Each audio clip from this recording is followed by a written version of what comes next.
First class isn't for you. The words sliced through the air like a whip as Rachel Brooks, SkyWing Airline's lead flight attendant, tore the boarding pass from Nia Thompson's hand with deliberate contempt. Her smirk deepened as a neatly dressed white woman behind her, Margaret Pierce, let out a laugh sharp enough to turn heads. The first-class cabin, pristine and bathed in artificial calm, turned cold. Nia, 38, stood motionless for a beat. Her charcoal travel set, sleek joggers, a tailored hoodie, clean sneakers, might have looked too casual for the luxury seats, but the platinum digital pass glowing on her phone had no such doubts.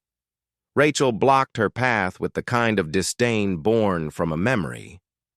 They had met before, at a SkyWing corporate summit 2 years earlier where Nia, as a keynote speaker under a pseudonym, criticized the airline's outdated service protocols. Rachel hadn't forgotten, nor forgiven. "This is first class," she said louder now, her tone coated in mock concern. "You're probably confused. Economy's that way." Nia's eyes locked with hers, calm but steely. "My seat is 2C. She raised her phone, but Rachel, smiling without warmth, tapped her crew device. The digital check-in vanished. "Glitch.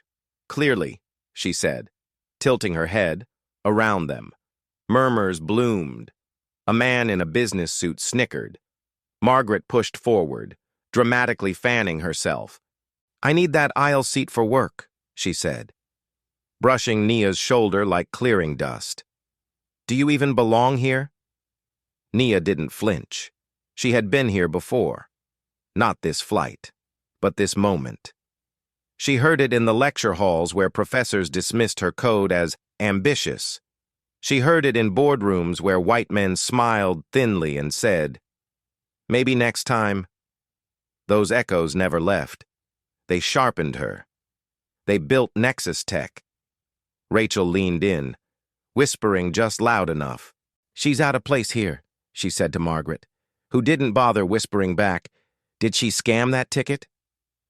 Rachel straightened, her voice now theatrical. "Ma'am, you're causing a disturbance. I'll have to ask you to return to your assigned seat." "This is my seat," Nia replied evenly, projecting without raising her voice. "FAA regulations require." Rachel cut her off.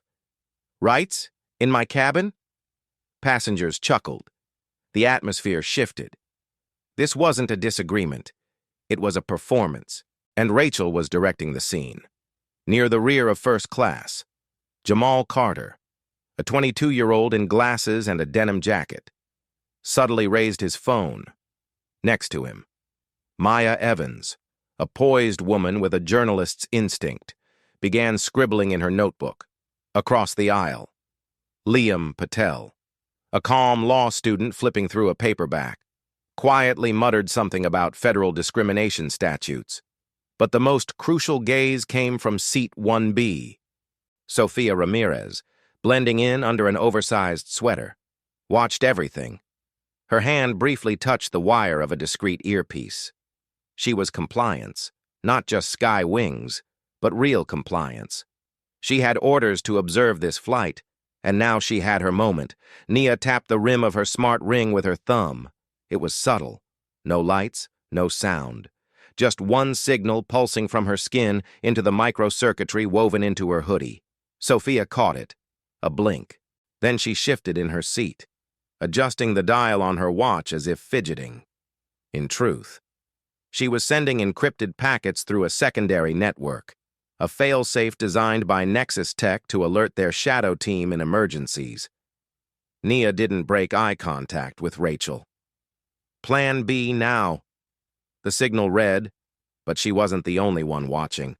Near the beverage cart, Ethan Caldwell, SkyWing's onboard tech supervisor, narrowed his eyes.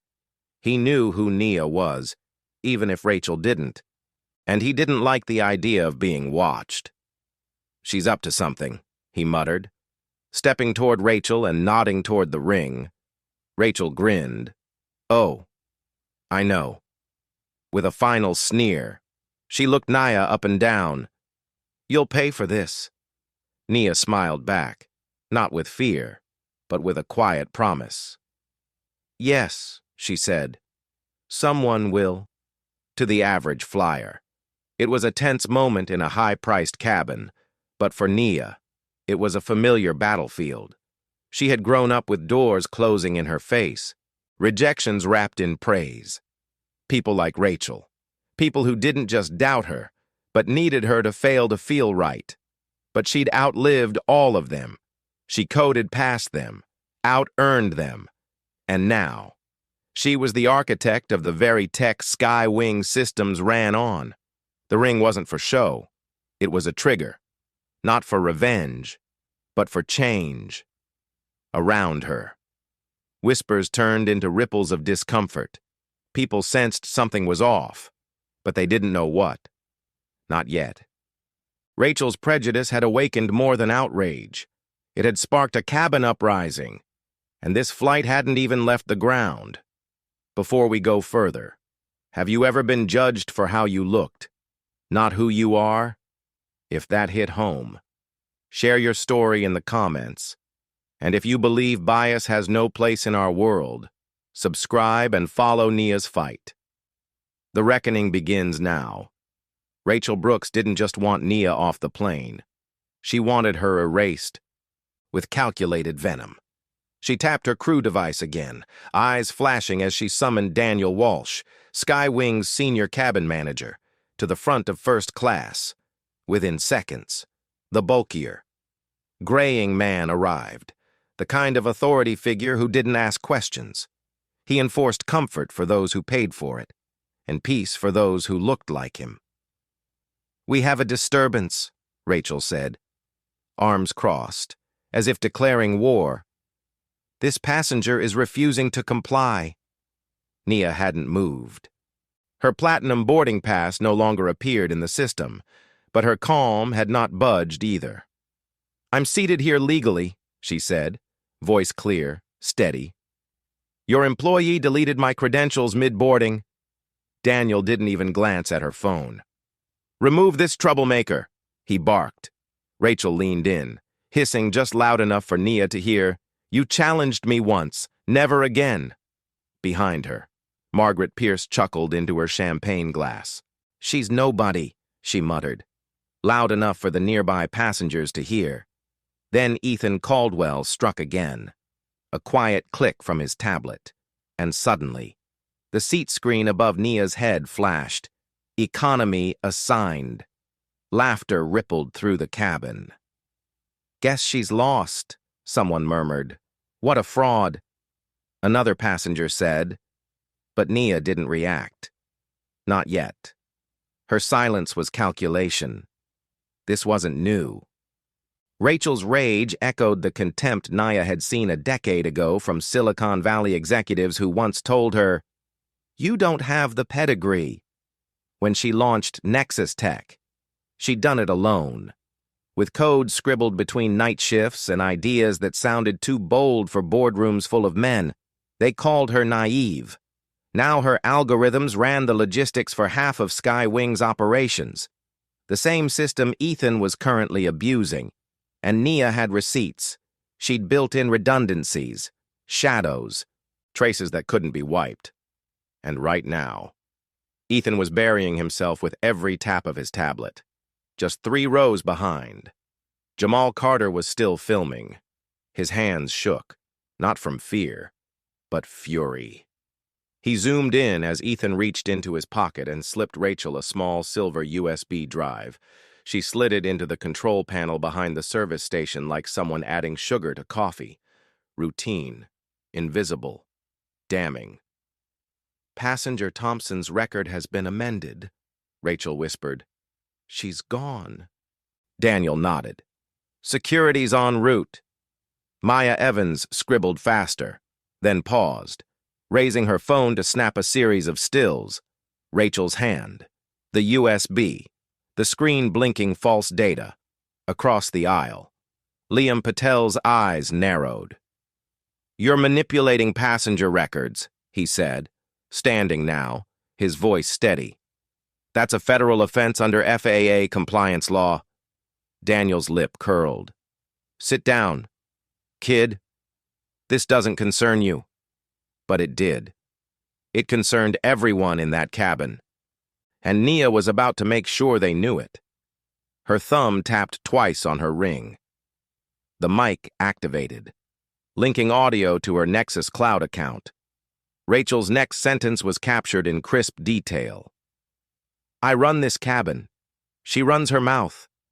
Nia's reply was calm, but surgical. And you're violating Federal Air Service protocols. I wonder how your legal team feels about that. Rachel laughed. You think anyone cares? She asked. You're one woman. Nia gave the faintest smile. Not quite. A pulse from her smartwatch activated the mirrored feed. Behind Rachel. Jamal's device buzzed. Nia had just transferred the video directly to him. Secure, high resolution, time-stamped. Jamal uploaded it with 2 taps, labeling it SkyWing deletes black woman's ticket mid-flight. At the same time, a soft chime echoed from the ceiling. Rachel froze. The cabin intercom crackled. Wipe her from the system, came her own voice, broadcast to every seat. Ethan's voice followed, smug and careless. No record, no seat, simple. The cabin erupted. Passengers turned. Phones were raised. Someone shouted. That's illegal, another yelled. Did she say wipe her? Daniel's face drained of color. Maggie set down her champagne glass, suddenly aware that she might be next. Nia didn't move. She leaned into her seat, adjusting her hood like it was any other day. Rachel spun toward Ethan, hissing. What did you do? He looked at the ceiling, stunned. That wasn't me, he muttered. But it was Sofia Ramirez. Still silent in 1B, had broadcast the hacked audio from the internal announcement channel. It had been easy. She was wearing the key, a Nexus Tech bracelet synced to a secure server Nia had seeded months earlier. Insurance in case SkyWing ever tried to pull something like this. And now the cabin was a minefield of evidence. Passengers began demanding answers. Is this how you treat all black passengers? Someone yelled. That woman paid for first class. Rachel, panicked, turned to Daniel. Fix it! But Daniel was paralyzed. The control panel buzzed with error codes. Ethan tried accessing the system again, but his screen blinked red. Access denied. It read, from Sophia's seat. A quiet message pulsed out. Contingency activated. Nia leaned toward Jamal. Keep recording, she whispered. He nodded. They're done, he said. This was no longer about one seat. It was about something far deeper. For Nia. This wasn't just retaliation. It was exposure. A display of how bias hides beneath uniforms and policies, how tech can either be weaponized or redeemed. She had watched Rachel lie with her whole chest, in public, on camera, with allies, because she thought no one would stop her. But now the system was eating itself alive in real time.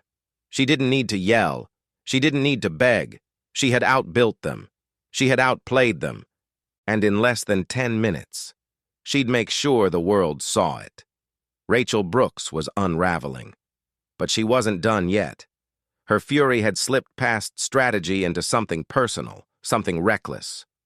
Enough, she barked, her voice sharp and brittle, as if she could still command respect through volume.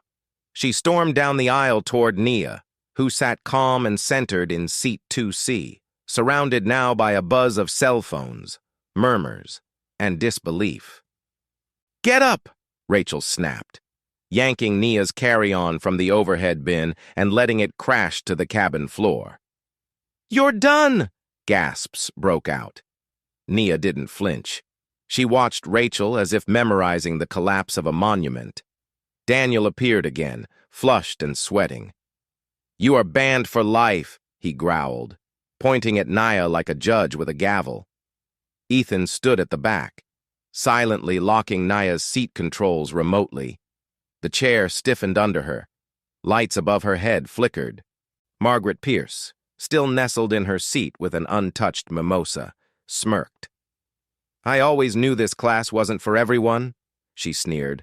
The first-class cabin, once quiet and polished, had turned into an arena. Half the passengers sat in stunned silence. The other half had phones out, recording everything. Rachel motioned toward the rear of the plane. "Security will escort you. Walk or be dragged." And then, almost like prophecy, 2 airport security guards appeared at the curtain, called in under the guise of a disruptive passenger. As they approached, Nia stood slowly, her hands raised. "I'm not resisting," she said, locking eyes with Rachel. "I'm recording." This was the kind of moment her past had prepared her for. The boardrooms where she'd been interrupted mid-sentence. The tech conferences where moderators forgot to call on her. The interviews where the compliment always came with a condition. "You're impressive for a black woman." All those cuts had sharpened her resolve. Nexus Tech wasn't just a success story, it was her armor. But today wasn't about boardrooms. This was street-level humiliation in a $3,000 seat, and Rachel was wielding it like a club. As the guards reached for her elbow, Nia slid a small micro-USB from her pocket into Jamal Carter's hand without a word. "You'll know what to do," she whispered. Jamal nodded once. That USB contained encrypted footage, audio logs, and transaction records. Every interaction from the moment she boarded, Nia had built it for a day just like this. Back in 4D, Maya Evans had stopped writing. She was now live streaming. "This is happening right now aboard SkyWing Flight 237, she whispered to her viewers, thousands of whom were tuning in by the second. "This woman, a paying first-class passenger, is being ejected for no reason other than racial bias and internal fraud." Beside her, Liam Patel stood, holding open a printed PDF of passenger rights from the DOT website. "According to federal law, this is unlawful removal without a cause tied to safety or behavior," he told the guard, who ignored him. "She hasn't raised her voice once," someone shouted. "This is disgusting," another said. Nia was halfway down the aisle now, escorted like a criminal. Her bag dragged behind her. Phones captured every step. Ethan tried to hide, but the camera lens found him. Rachel followed close, triumphant. "Good riddance," she hissed. But Nia didn't look back. She didn't need to. Jamal was already uploading. As she reached the cabin door, her phone buzzed. A message from Sophia. "Package sent. It's viral." She turned, paused just outside the threshold, and looked back at Rachel. "Check your notifications," she said calmly. Rachel's smirk faltered. The first ripple came from the man in 1A, whose phone dinged audibly, then 1C, then Liam's, then Maya's. Within seconds, a flood of phones lit up across the cabin. Hashtag SkyWing scandal flashed across screens. Jamal's upload, clipped, captioned, tagged, had taken off. "SkyWing deletes black woman's ticket mid-flight," read the title. 10 million views in under 6 minutes. The algorithm was feasting. Comments surged in real time.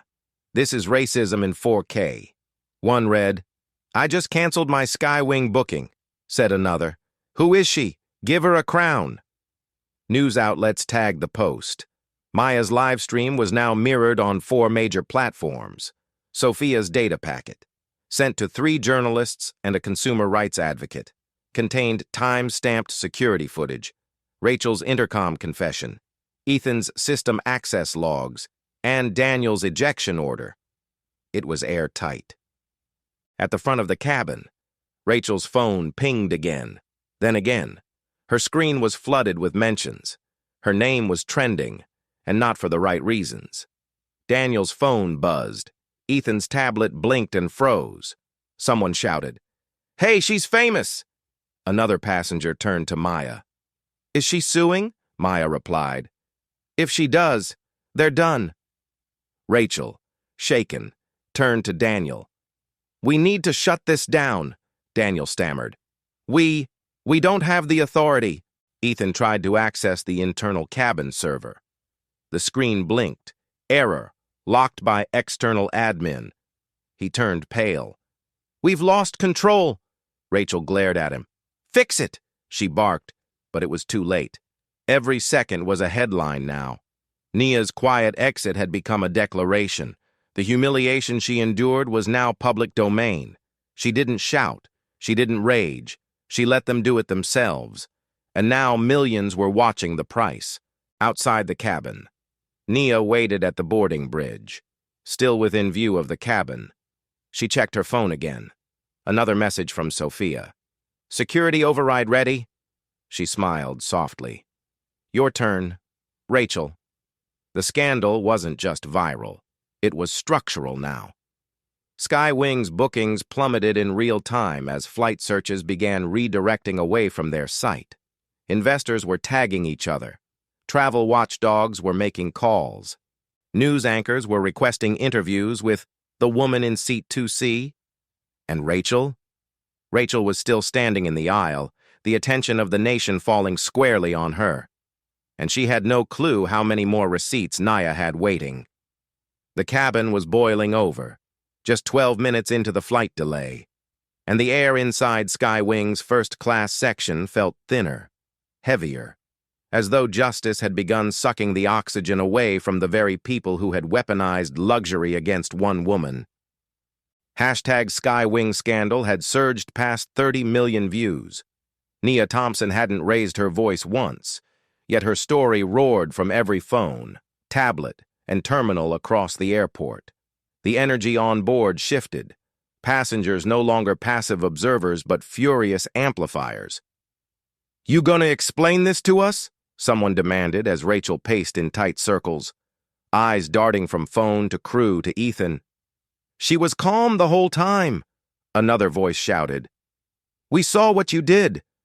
Rachel tried to retake control, voice fraying. This was a misunderstanding," she sputtered, motioning toward Daniel Walsh, who looked as if he'd aged a decade in the last 5 minutes. His shirt clung with sweat. He raised both hands in defense, trembling. "It's being investigated," he stammered. "We're working on it." But the truth was, they had lost the plot. Their cabin was no longer a premium lounge in the sky. It was a courtroom, and the jury was filming. The evidence was live, public, and damning. Margaret Pierce, still sipping what had become a very inconvenient mimosa, rolled her eyes.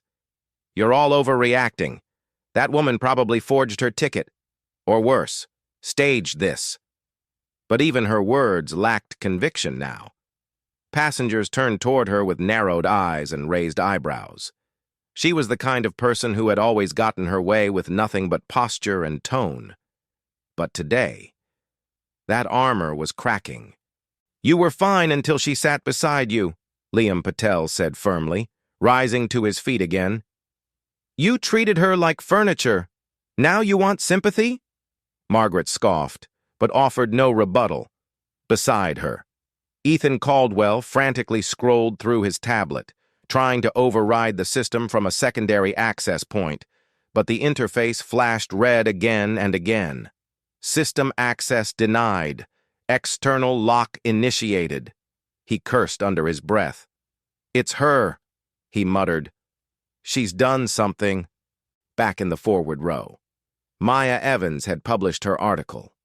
"Bias at 3,000 feet. How one woman's humiliation exposed SkyWing's rot."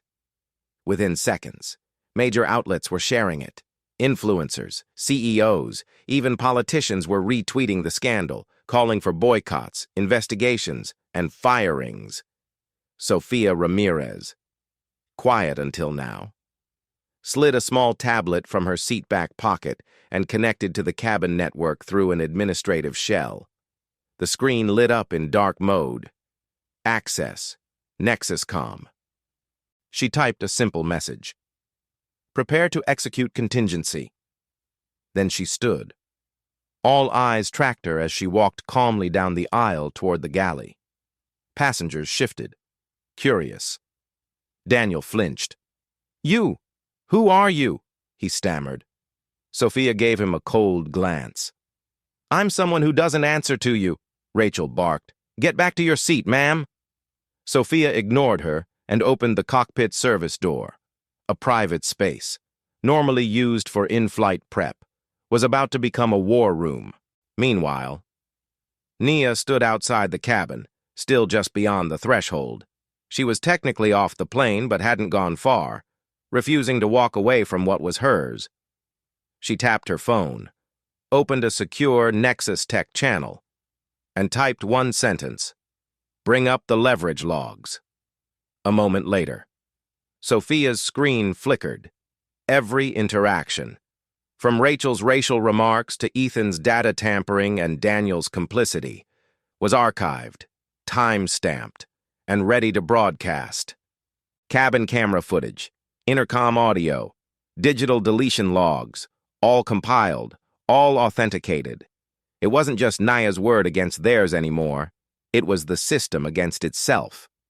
Daniel's phone buzzed. An anonymous message: "Check cabin screen 4A." He turned, confused, and saw his own face pop up, frozen in a still from a minute earlier, yelling, "Remove this troublemaker!" The caption beneath read, "SkyWing Senior Manager enforces illegal ejection." His heart dropped. Rachel stormed toward the front. "Who is she?" she hissed. "Who is messing with my cabin?" Nia stepped back in, uninvited, unescorted. Her ring pulsed faintly. Jamal, still seated, raised his phone again. Sophia emerged from the galley and handed Nia a different tablet. Nia tapped it once and turned the screen toward Rachel. "I have every file, every line of code, every timestamp." Rachel's eyes darted, and for a moment, she truly didn't know whether to scream or cry. "This is illegal," she shouted. "You hacked the airline." Nia smiled, but it was razor thin. "No," she said softly. "You broke the law. I'm just revealing it." Ethan lunged toward the tablet. Sophia stepped between them, badge flashing beneath her sweater for the first time. "Touch her again and you'll face federal charges." The very large twist was coming into view now. Nia turned to the cabin and spoke, not with rage, but with the calm of someone holding the final piece of a puzzle. "SkyWing has used Nexus Tech's cabin system for 3 years. Their compliance software, crew scheduling, and biometric ID systems, all ours." She raised her hand, and Sophia cast the tablet feed onto the cabin entertainment screens. Passengers gasped. There, live on every monitor, was a dashboard showing access logs, employee profiles, and infractions. Rachel's name appeared dozens of times. Bias incidents, passenger complaints, internal warnings. Ethan's logs displayed backdoor edits, data deletions, system overrides. Daniel's were worse, signed waivers of accountability, hidden suppression files, and Maggie, her bribes to reassign passengers for comfort, had been flagged 6 times. "Every system remembers," Nia said, turning back to Rachel. "Even when people forget." It wasn't just about getting her seat back. It wasn't about revenge. Nia had already won the moral battle. But now, she held the legal and technological keys to dismantle everything these people had built on bias. Rachel's voice cracked. "You're bluffing." Nia met her stare. "Then make me leave." Silence. No one moved. Daniel looked at the screens, then at Nia. "What do you want?" he asked quietly. Nia didn't answer yet. She simply turned and walked down the aisle, past every passenger, every phone, every shocked expression, toward the galley. She paused just outside, turned back, and said one word. "Ready?" Sophia nodded. "Broadcasting now."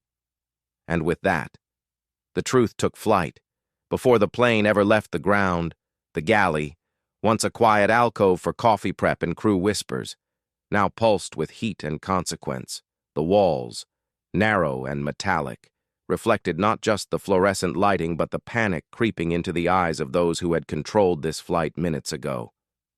Nia Thompson stood at the threshold, composed in her athleisure like a general in soft armor. She didn't need a uniform to assert authority. Her presence alone made the space shrink for those inside. Rachel Brooks was already there, back rigid, lips curled in defiance. Behind her, Daniel Walsh loomed, shifting between rage and fear, while Ethan Caldwell jabbed at a locked tablet screen that no longer obeyed him. Margaret Pierce hovered awkwardly near the cart, arms folded tight, her sense of entitlement flickering into something far less certain. "What is this?" Rachel demanded, voice shaking but sharp. "You think you can storm into the galley like you own the place?" Nia tilted her head slightly, expression calm, but her eyes, piercing, locked onto Rachel's. "Not think," she said. "No." She stepped forward, just enough to shift the air. "Here's how this works. You're going to terminate Rachel and Ethan effective immediately. You'll ban Margaret Pierce from SkyWing flights, and you'll do it before we taxi, or your airline is finished." Daniel blinked, stunned. "You're threatening us?" he asked. "No," Nia said, pulling a small controller from her jacket pocket. "I'm showing you what comes next if you don't act." With a click, every cabin screen flickered back to life. Passengers gasped. The feed now showed a rotating slideshow. Rachel's internal disciplinary notes, Ethan's unauthorized system overrides, Maggie's bribe logs annotated in chilling detail. One slide bore the time-stamped quote from Rachel's earlier outburst, "First class isn't for you." Another showed Daniel approving passenger suppression overrides under discretionary escalation. The evidence wasn't just damning, it was alive, and the plane had become the courtroom. "You can't show that," Rachel shouted, lunging forward. Sofia Ramirez stepped in instantly, hand on her shoulder, badge now fully visible.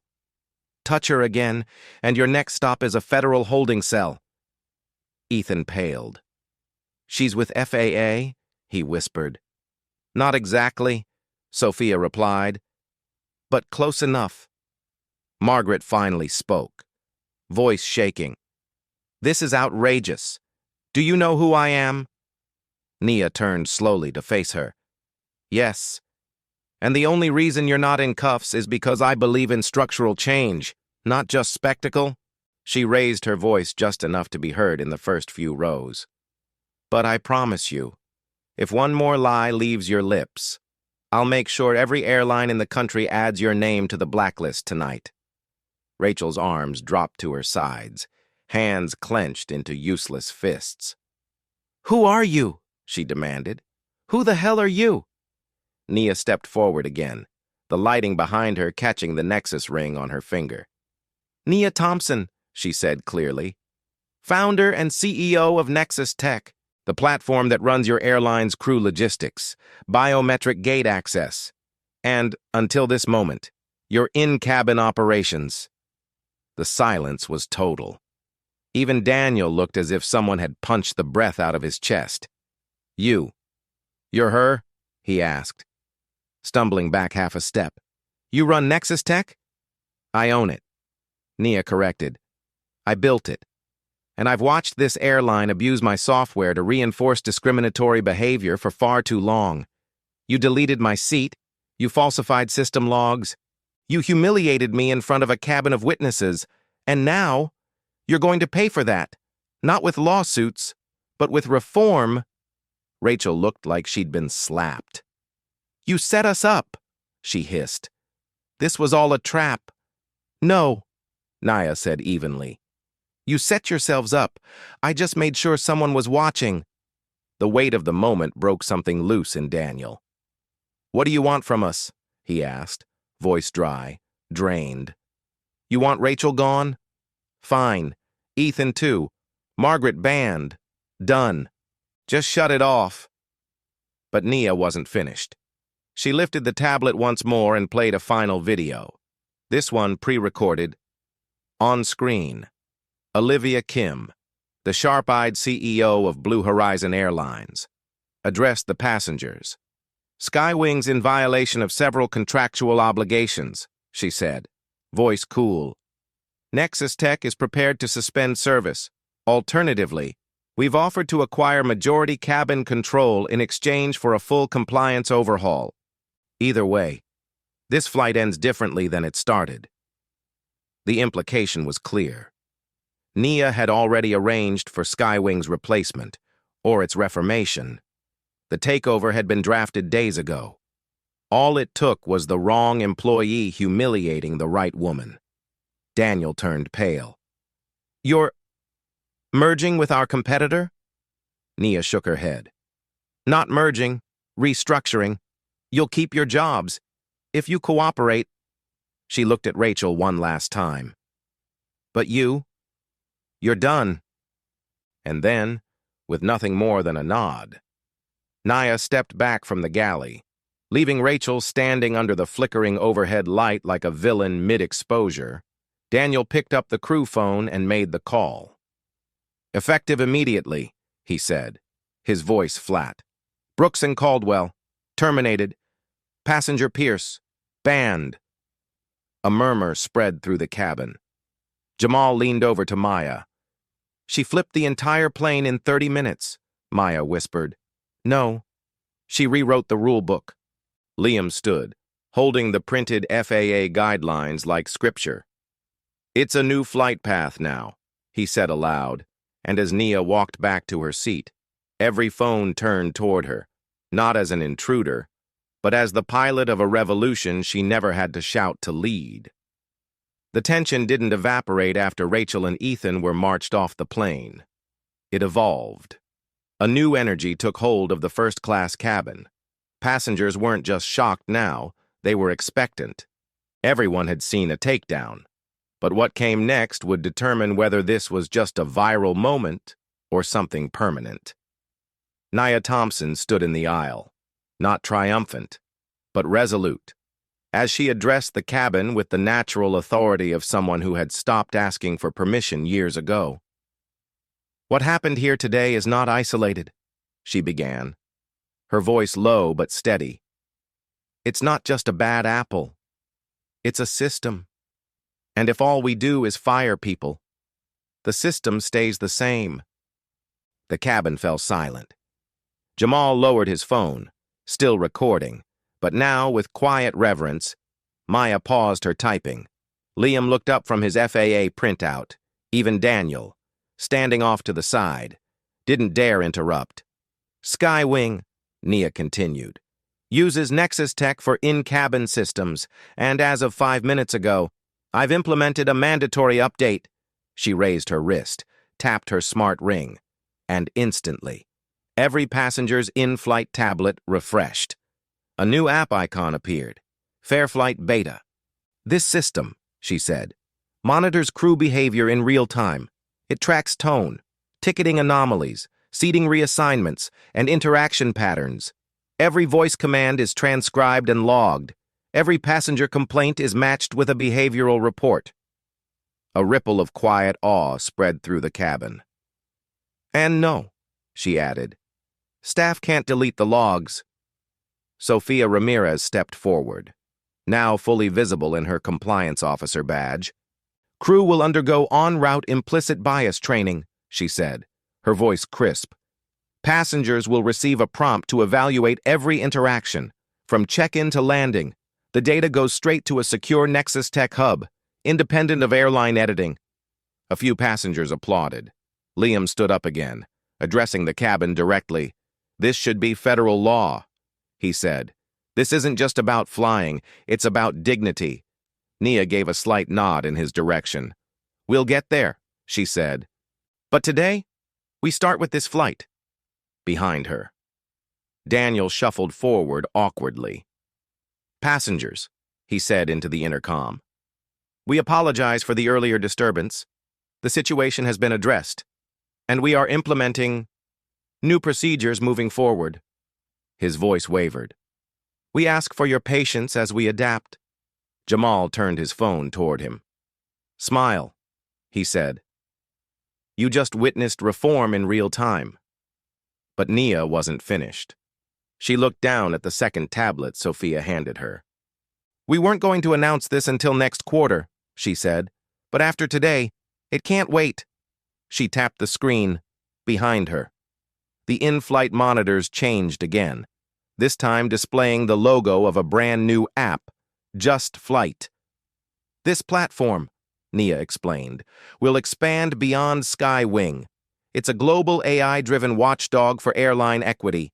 It cross-checks seating patterns, staff infractions, reported biases, and systemic trends across multiple airlines. It provides real-time scoring for fairness on every route. If your airline starts mistreating passengers by race, age, gender, or disability, you'll know before you book." The impact landed instantly. Phones lit up. Maya's fingers flew across her keyboard. "The industry will hate this," she whispered. Jamal smiled wide.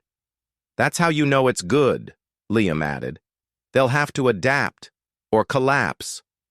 Nia looked back once at the galley door where Rachel had last stood, then faced forward. "This started with a seat," she said. "But what we're building is a new cabin culture, accountable, transparent, and fair." The cabin broke into applause, not loud or chaotic, but steady and sincere. It wasn't just for Nia. It was for the idea that finally, someone with power had used it to protect people without it. Word of the reform moved fast. Within minutes, Delta and Blue Horizon issued public statements applauding the changes. Jetstream Airlines, trying to avoid a PR disaster of its own, requested a licensing call. Travel blogs dubbed it the SkyWing correction. But for Nia, it wasn't about press. She'd built Nexus Tech to empower invisible people, workers, customers, mothers in middle seats, disabled veterans stuck near the restrooms. This wasn't her victory, it was their relief. And still, in the corner of her mind, she knew today's headlines would become tomorrow's resistance. Systems don't go down without a fight, but at least now. She wasn't alone. She had Jamal's footage, Maya's article, Liam's advocacy, Sophia's network, and 30 million allies who'd seen the truth on their screens. That was enough to change the flight path of an industry. Rachel Brooks was gone, escorted off the aircraft not with the dignity of a senior crew member, but with the silence that follows disgrace. No applause, no resistance, just the low hum of judgment and the glow of 30 million eyes watching from their screens. A single photo of her, head down, badge removed, would go viral under the caption, "You're not welcome in first class either." Her dismissal spread across social media like a second wave, sparking corporate fallout she could neither control nor silence. Within hours, Margaret Pierce's consulting contracts were terminated. Her name blacklisted from 3 travel firms. Clients cited brand misalignment. She tweeted a shallow apology, but the comments drowned it out. Too little, too late. One said, "Apology only came when the perks vanished." As for Ethan Caldwell, his tech certifications were suspended pending federal review. He was reassigned to baggage logistics while under investigation for tampering with flight infrastructure.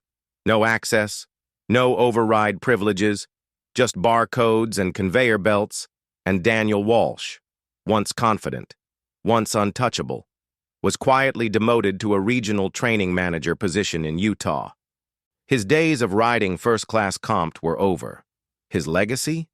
Reduced to a footnote in Nexus Tech's internal report titled Preventable Incidents, Case SW237. Their downfall was swift. Not because of vengeance, but because the public had stopped looking away. Nia hadn't destroyed them. She'd simply let their behavior speak. But where there was judgment, there was also grace. Nia understood the cost of systemic change wasn't only in terminations, it was in transformation. So she didn't just punish, she rebuilt Fair Chance, a new Nexus Tech initiative, launched 2 days later, It offered former airline employees, especially those fired for bias-related infractions, a second shot, under conditions of accountability. The program provided digital literacy, implicit bias education, and mentorship from ethics officers like Sophia Ramirez. And who helped lead the training sessions? Jamal Carter and Liam Patel, the same young men who had stood up, recorded truth, and spoken the law when it mattered. Jamal, now a full-time content strategist at Nexus Tech, became the face of ethics in action, a short-form web series teaching young professionals how to recognize injustice in corporate systems. Liam, whose FAA citation knowledge went viral, received a full law scholarship sponsored by Nexus Tech's new Fellowship for Social Justice Advocates. Maya Evans won 2 journalism awards for her story and now ran a travel equity desk at a major publication. These weren't just witnesses. They were the next generation of watchdogs. And SkyWing? It didn't collapse. It transformed, under public pressure and internal reorganization. The airline adopted NIA's Just Flight system as a permanent fixture. The once silent first-class cabin now greeted passengers with transparent service policies, real-time crew rating prompts, and public dashboards that tracked service equity in flight. The airline, once known for whispered elitism, became a case study in rapid reform. Awards followed, not for luxury, but for accountability. And as journalists wrote glowing profiles of SkyWing's rebirth, every article traced it back to the woman who never raised her voice but rewired the flight path of an industry. But Nia's final act was the quietest. 1 week later, she launched Equal Skies, a global passenger advocacy app funded privately by her foundation. The app allowed flyers to report discrimination, access live legal resources, and receive support in real time from trained advocates. Equal Skies was built in the same spirit as Nexus Tech, but it wasn't about data. It was about dignity, and it started with the same words she'd heard used against her. You don't belong here. The app flipped that phrase into its mission statement. Everyone deserves to belong. Everywhere. It launched on the anniversary of her mother's passing, an educator who had once told Nia, "Don't fight to be seen. Build the place where you can't be ignored." And Nia had done just that. As she sat in seat 2C on a different flight, a quiet one heading nowhere special, she watched a flight attendant smile and greet a young black woman boarding in a wheelchair. She watched another staffer help an older Asian couple find their upgraded seats. No rush, no tension, just care. Nia looked down at her phone. Hashtag Equal Skies was trending. Again. She smiled. Not the smile of a victor, but of someone who had turned pain into blueprint. And before she closed her screen, she typed one final message on a social post shared with her millions of followers. Justice isn't revenge. It's designing a world where that injustice can't happen again. If you've faced bias, share your story. If you believe in change, share this one. We're just getting started.